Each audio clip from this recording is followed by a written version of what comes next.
What is one of the beautiful things about Raqib is the way he clings on to the past within the present. And he does this by talking to artists of the past. He somehow is an artist who seems to exist almost outside what you might call contemporary fashions in art. At the same time, I think he's an extremely relevant and significant artist just because he is so individual. And this painting that we're looking at the moment, which is this painting which he calls the Retrospective, which is in a way a relatively modest title because it's looking back not at all his paintings, but many of his paintings, and his paintings from the very beginning. I mean, the very first paintings that I saw of Raqib, now getting on for 20 years ago, were kind of variations on famous paintings by Holbein, the famous organ doors of Holbein, which you can see in the Basel Art Museum, extraordinary pictures.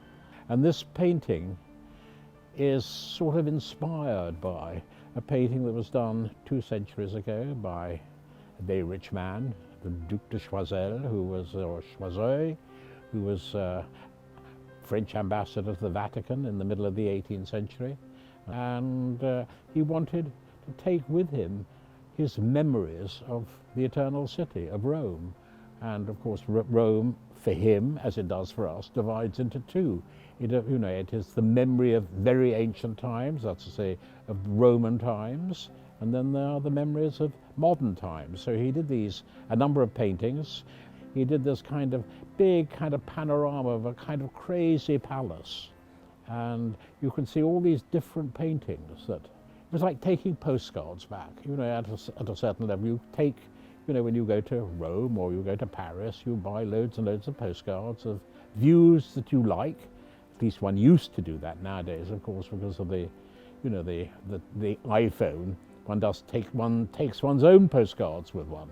But in the old days, one used to buy postcards. And so when you get back home, you kind of spread them out on your table and they would serve as a kind of memory.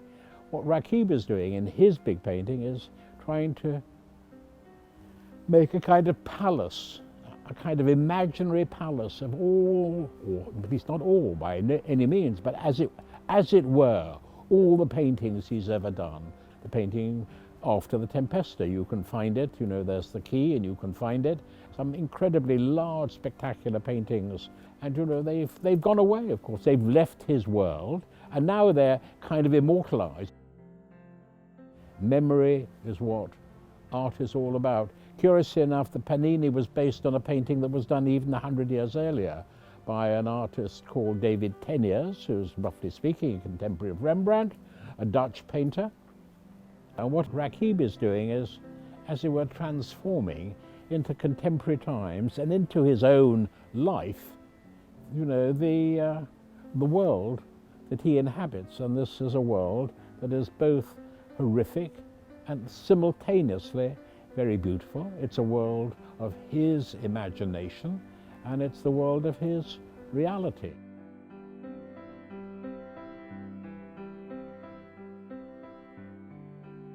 Raqib's paintings, in their very individual way, uniquely ask that question, what remains, what is important in this kind of very ephemeral thing that we call life? I think they're amazingly enriching to the viewer and they're necessary to the artist who makes them.